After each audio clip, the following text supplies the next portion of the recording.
26 सितंबर को गिरफ्तार किए गए सोनम वांगचुक का अब जेल से खत आया है। उन्होंने जेल से चिट्ठी लिखी है और जेल में मुलाकात की है सोनम वांगचुक के वकील मुस्तफा हाजी।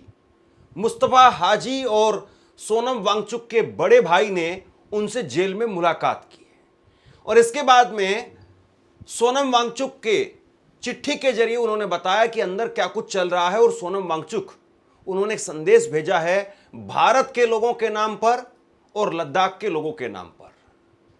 अभी हाल में ही सोनम वांगचुक की पत्नी गीतांजलि ने बाकायदा राष्ट्रपति को, प्रधानमंत्री को, गृह मंत्री को, लद्दाख के डीएम को, लद्दाख के उपराज्यपाल को चिट्ठी लिखी थी, लेकिन उनको मिलने नहीं दिया गया है। अभी तक उनकी पत्नी नहीं मिल पाई है। हाजी मुस्तफा उनके वकील ने मुलाकात की है और हाजी मुस्तफा ने उसके बाद में ये पोस्ट शेयर किया है, जो उनकी चिट्ठी है सोनम वांगचुक की, वो उन्होंने यहां पर साझा की है। सोनम वांगचुक ने इस चिट्ठी के जरिए क्या कुछ कहा है मैं आपको बताता हूं। 4 अक्टूबर को हाजी मुस्तफा ने यहां पर लिखा है, मैं हिंदी में इसका अनुवाद आपको बता रहा हूं। 4 अक्टूबर को मुलाकात हुई है सोनम वांगचुक के बड़े भाई और मैं खुद सोनम वांगचुक से जोधपुर सेंट्रल जेल में मुलाकात की है राजस्थान में, और उन्होंने लद्दाख के लोगों के लिए और भारत के लोगों के लिए संदेश भेजा है। सोनम वांगचुक ने कहा है कि मैं शारीरिक और मानसिक रूप से बिल्कुल ठीक हूं। सभी का धन्यवाद करता हूं जिन्होंने मेरी चिंता की और मेरे लिए प्रार्थनाएं की हैं। सोनम वांगचुक इसमें आगे कहते हैं कि जिन लोगों ने अपने प्रियजनों को खोया है उनके परिवार के प्रति मेरी गहरी संवेदनाएं हैं। जो घायल हैं या गिरफ्तार किए गए हैं उनके लिए मेरी प्रार्थनाएं हैं। 2 बड़ी बातें वो यहां पर कह रहे हैं। पहली बात तो उन्होंने अपने बारे में बताया है कि मैं ठीक हूं, मैं जेल के अंदर हूं और मुझे यहां पर उन लोगों के लिए चिंता हो रही है जो अपने परिवार को खो चुके हैं, जिन्होंने अपने बेटे बेटियों को खोया है, क्योंकि 4 लोगों की मौत हो गई थी, काफ़ी बड़ी संख्या में लोग घायल हो गए। तो उनके लिए अपनी संवेदनाएं सोनम वांगचुक ने भेजी है और अपने लिए कहा है कि मैं उन सब का धन्यवाद करता हूं जिन्होंने मेरी चिंता की और मेरे लिए प्रार्थनाएं की। सोनम वांगचुक ने कहा कि जिन 4 लोगों की मौत हुई है उनकी स्वतंत्र न्यायिक जांच होनी चाहिए। जब तक यह नहीं होती है मैं जेल में रहने के लिए तैयार हूं। अभी एक बड़ी बात है, उन्होंने कहा कि जो 4 लोग मारे गए हैं उनकी इंडिपेंडेंट बॉडी से जांच करवाई जानी चाहिए और जब तक ये जांच पूरी नहीं होगी मैं जेल में रहने के लिए तैयार हूं, क्योंकि उनकी मौत का पूरा दोष वो सोनम वांगचुक के माथे पर डाल दिया गया। अब सोनम वांगचुक गांधीवादी तरीके से इस पूरे आंदोलन को लड़ रहे थे, गांधीवादी तरीके से इस पूरे आंदोलन को चला रहे थे और ऐसे में उन्होंने खुद इस बात को कहा है कि जब तक मैं निर्दोष साबित नहीं हो जाता हूं तब तक मैं जेल में रहने के लिए तैयार हूं, मैं बाहर नहीं आना चाहता हूं। अब यहां पर 2 बातें हो सकती है। देखिए, पहली बात तो यह है कि कोई भी नेता या कोई भी समाज सेवी जब जेल के अंदर जाता है तो वो ये नहीं कहता कभी भी चिट्ठी लिख करके कि मैं बाहर आना चाहता हूं, मैं जेल में तड़प रहा हूं, जेल में मैं मर रहा हूं, मुझे प्लीज यहां से बाहर निकालो। ये सब फिल्मी बातें होती हैं। जो भी जेल के अंदर जाता है, चाहे वो नेता हो चाहे वो समाज सेवी हो, उसको खूब पता है कि जेल में अगर उसको भेजा गया है तो जाहिर सी बात है सरकार की पूरी तैयारी है और सरकार जेल में इसीलिए भेज रही है ताकि उसको बाहर नहीं छोड़ा जाए। लेकिन उन्होंने यहां पर बड़ी बात कही है। उन्होंने यहां पर कहा है कि उन लोगों की जब तक जांच पूरी ना हो जाए और जब तक जो दोष मेरे माथे पर लगाया गया है वो मैं निर्दोष ना हो जाऊं तब तक मैं बाहर नहीं आना चाहता हूं। इसके बाद में उन्होंने कहा कि मैं एपेक्स बॉडी और केडीए और लद्दाख की जनता के साथ खड़ा हूं। हमारे असली संवैधानिक अधिकारों, 6ठे शेड्यूल और राज्य का दर्जा, इस मांग के लिए मैं लगातार संघर्ष कर रहा हूं और मैं भी उनके साथ में हूं। यानी अभी भी जो मुद्दे उन्होंने जिसके लिए वो प्रोटेस्ट शुरू किया, जो आंदोलन शुरू किया, वो कह रहे हैं कि मैं अभी भी अपनी उन मांगों पर अड़िग हूं, उन्हीं मांगों के लिए मैं लड़ता रहूंगा। ये सोनम वांगचुक ने कहा है। आगे उन्होंने अपनी चिट्ठी में कहा है कि लद्दाख के हित में एपेक्स बॉडी जो भी निर्णय लेगी मैं उसके साथ में पूरी तरह से खड़ा हूं। मैं लोगों से अपील करता हूं कि शांति और एकता बनाए रखें, हमारी लड़ाई को गांधी जी के अहिंसा के मार्ग पर शांतिपूर्वक ढंग से आगे बढ़ाएं। ये जो है वो सोनम वांगचुक ने कहा है। तो सोचिए आप, जिस इंसान पर यह कहा गया कि वो तो देशद्रोही है, जिस इंसान को यह कहा गया कि इसके तो पाकिस्तान के साथ में कनेक्शन है, जिस इंसान को चीन का एजेंट बताया गया, जिस इंसान को तमगा दिया गया कि वो देशद्रोही है, वो इंसान गांधी जी की बात कर रहा है, वो इंसान अहिंसा की बात कर रहा है, वो इंसान शांति की बात कर रहा है, वो इंसान आपसी भाईचारे और एकता की बात कर रहा है, वो इंसान अभी भी अपने और अपने लोगों के हक अधिकारों की बात कर रहा है। लेकिन कैसे कितनी जल्दी पेंट कर दिया जाता है, इस चीज को जरा आप देखिए। उनकी पत्नी ने भी चिट्ठी लिखी थी। उनकी पत्नी की चिट्ठी मैं कुछ देर बाद में बताता हूं, लेकिन उन्होंने प्रेस क्लब के अंदर दिल्ली में एक प्रेस कॉन्फ्रेंस की और उसमें उन्होंने बताया कि दिल्ली के अंदर भी उनकी गाड़ी का पीछा किया जा रहा है। एक सफेद रंग की गाड़ी लगातार उनका पीछा करती है। उनके एक सहयोगी को उठा लिया गया जो उनके साथ में काम करता है, और उनके सहयोगी को बुरी तरह से मारा पीटा गया। गीतांजलि ने आरोप लगाया कि उनका पीछा किया जा रहा है। उन्होंने एएनआई को बताया कि दिल्ली में हर जगह मेरा पीछा किया जा रहा है, मैं जहां भी जाती हूं एक कार मेरा पीछा करती है। हमारे साथ मिलकर के काम करने वाले एक कर्मचारी को हिरासत में लिया गया है, उसे पीटा जा रहा है और मानसिक और शारीरिक रूप से प्रताड़ित किया जा रहा है। आपसे कुछ कहना चाहता हूं, आज के वक्त में पत्रकारिता करना कितना मुश्किल काम है, लेकिन अगर ऐसे में भी कोई आपकी खबर दिखा रहा है, कोई आपके मुद्दे पर बात कर रहा है, तो आपको भी उसका साथ देना चाहिए।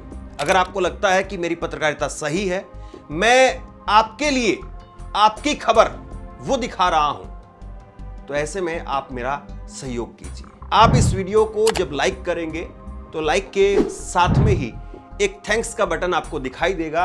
उस थैंक्स के बटन पर आप क्लिक कीजिए और जो भी सहयोग राशि दे सकते हैं वो दीजिए। दूसरा, आप चैनल को ज्वाइन कर सकते हैं और चैनल को ज्वाइन करके भी मुझे मदद कर सकते हैं।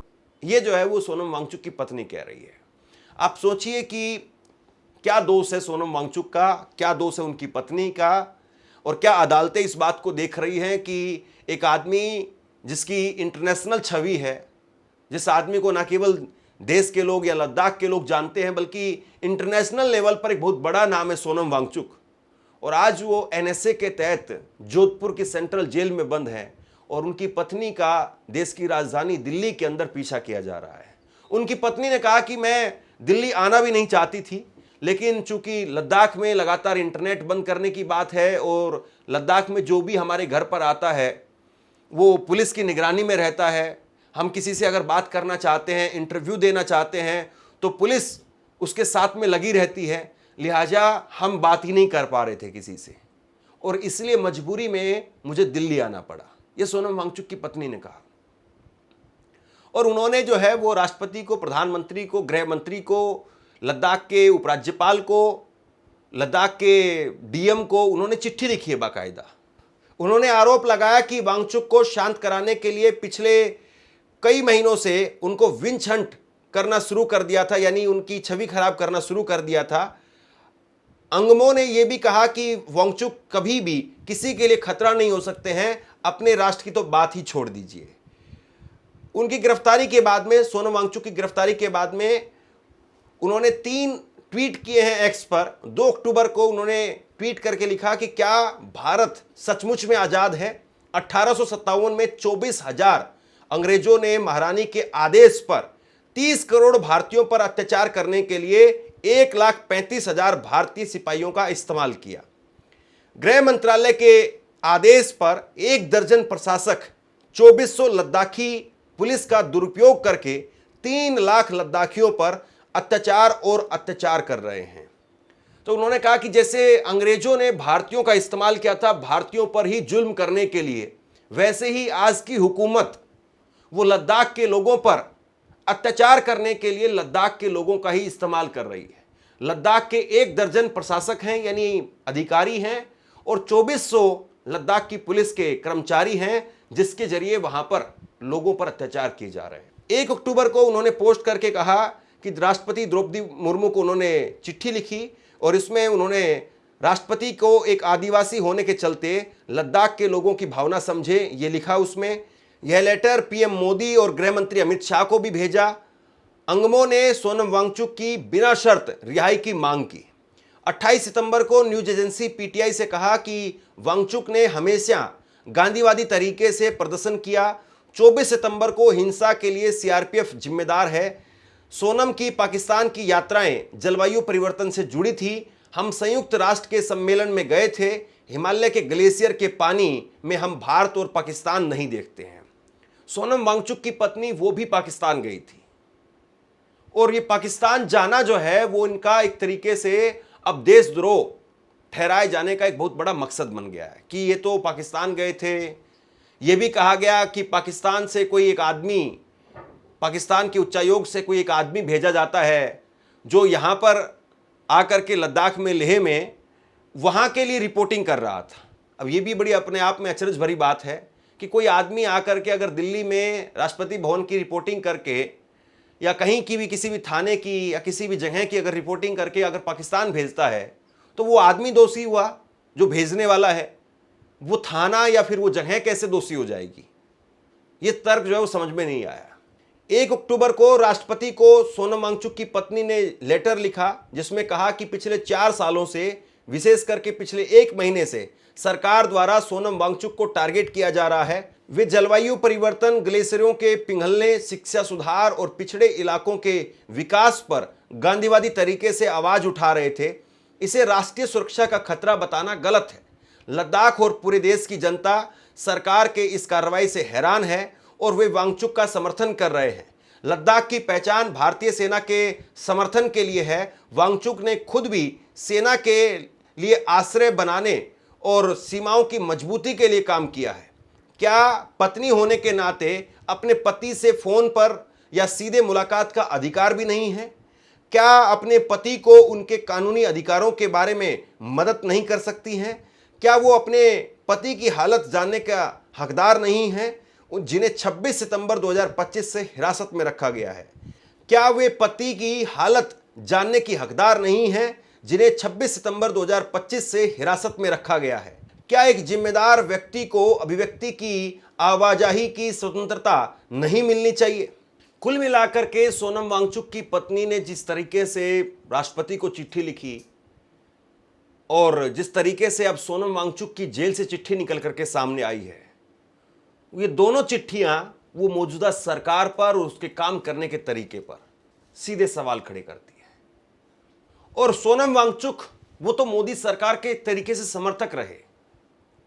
सोनम वांगचुक ने लद्दाख, जम्मू कश्मीर से 370 हटाने का स्वागत किया था। लेकिन आप बताइए कि जो सरकार ने वादा किया कि इसको फुल स्टेट बनाएंगे, लद्दाख को 6ठी अनुसूची में डालेंगे, बीजेपी का मैनिफेस्टो में किया गया वादा है, किसी मंच पर नहीं बोला गया था, मैनिफेस्टो में बाकायदा वादा किया गया था। और अब उसी की मांग कर रहे थे सोनम वांगचुक। लिहाजा वहां पर उग्र प्रदर्शन हुए, हिंसक हुए, 4 लोगों की जान चली गई और उसके बाद में सोनम वांगचुक पर एनएसए लगा करके उनको जेल में डाल दिया गया।